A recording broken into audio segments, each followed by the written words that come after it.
Konnichiwa. A day in my life as a small business owner. Maaga nga akong gumising dyan para nga maaga ko maasikaso yung pastil. Gabi pa nga lang din kasi nagpasama na nga ako kay tatay na maaga nga akong samahan sa palengke. Medyo madilim pa nga dyan pero magliliwanag na nga rin ng mga araw na yan. At ayan nga, fast forward, kinuha na nga ni tatay yung mga pinamili ko. At ako naman, bibiling ko pa nga yung ibang kulang. Maaga nga rin para nagpalinis yung mayor namin ng kanal dito sa palengke. Medyo antok pa nga rin ako ng mga araw na yan pero syempre, hindi naman pwedeng itulog mo be. Walang mangyayari pag tinulog ko ng tinulog. Dumaan na nga rin ako dito sa pwesto para nga ibaba yung magiging stocks na naman namin. Binaba ko nga lang din yung iba at yung iba nga iuwi ko sa bahay. Doon na nga lang din ako ulit magluluto ng pastil. Kinumpleto ko nga rin yung mga gamit na iuwi ko para hindi na nga rin ako babalik-balik dito sa pwesto. At ayun na nga, pag uwi ko ng bahay, nasikaso agad yung pastil para nga makapagluto na rin ako. Hindi ko na nga rin naipakita lahat at ito nga fast forward nandito na nga ako sa pwesto. Ng mga araw nga na to wala talagang tigil yung pagbuhos ng ulan. Lulungkot na naman kasi ako at baka wala na naman pumuntang customer dito sa pwesto kasi nga maulan mga At kung kailan ka ako dinamihan ko yung pagluluto ng pastil tsaka naman umulan. Dito nga nagbubukas nga na naman kami ng pwesto at dalawa nga lang din kami yung naka-duty dito. Hindi na nga rin nagtagal, may dumating na nga rin kaming customer. Ang in-order nga dyan ay fried noodles with Hungarian. Tapos burger na buy one take one. Wala nga rin pala ako dyan, umalis ako saglit, may kailangan akong bilhin kaya si Clarice nga yung nagbi-video. At ang sabi niya nga sa akin dyan ate ba't ganun, nanginginig ako pag may camera. Hoy!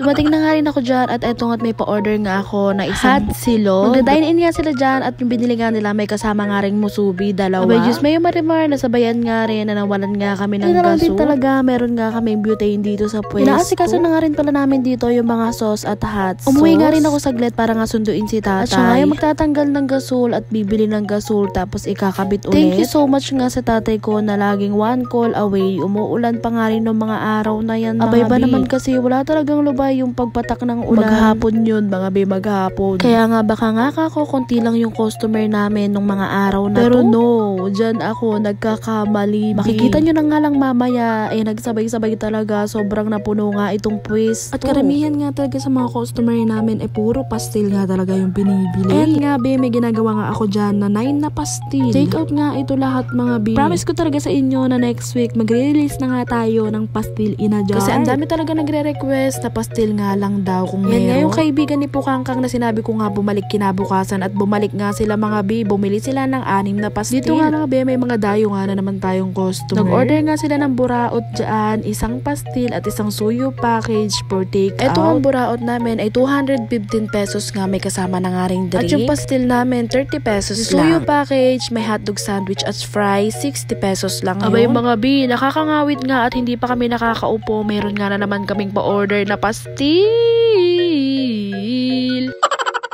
Tignan nyo naman yung pwesto mga be, puno na yan be. Yung iba nga wala na nga rin maupuan at meron pa nga rin nasa labas be. Ayan nga mga be, di pa sila nakakapasok, para na mangyayari, kulang-kulang na kami dito sa pwesto. Puro pastil nga yung order nila dito. Kung nga lang din sa inyo mga be, nung nakaraan nga may nag-order sa amin ng pastil. Tapos nung naligpid ko nga yung table nila, abay nakita ko nga roon yung oyster na pang fried noodles. Tapos may nag-my-day nga na friend ko sa Facebook. At ayun, may oyster talaga yung pastil nila. Akala daw kasi nila pang pastil daw yun. Nag-reply nga ako sa nag-my-day, nakako yung oyster para sa fried noodles. Hindi naman ako galit, natatawa lang ako. Okay nga lang din yun, kung gusto nga nila ba't hindi lagyan, diba? Ang sagot nga rin pala nila sa akin, akala daw nila nilalagyan ng oyster. Eto nga, may nagdadatingan nga na naman kami ng mga customer. Shoutout nga sa inyong lahat. Thank you so much sa inyo. Abay, Diyos may marmar, nagsasaing pa nga lang din kami ng mga time na yan at naubusan nga kami ng kanin para sa pastil. Shoutout nga rin pala dito sa mga friend ko. Oh my gosh, ang pretty nyo. Suki na nga rin namin sila dito sa pwesto mga be. Sobrang tagal nga rin niluluto ng kanin. At saka sa maang palad nga nag-overheat nga yung rice cooker namin. Abay, hindi nga nakapagsaing sa rice cooker kaya nga sinalang nga muna namin sa gasol mga at ayan na nga at finally okay na nga yung order nila. Matagal nga rin pala naghintay yung mga dalaga naming customer dito. Abay mga ba naman kasi nung kakadating nga nila kakasalang pa nga lang din ng kanin. Tapos ayun, nagloko pa yung rice cooker kaya sinalang din namin sa gasol.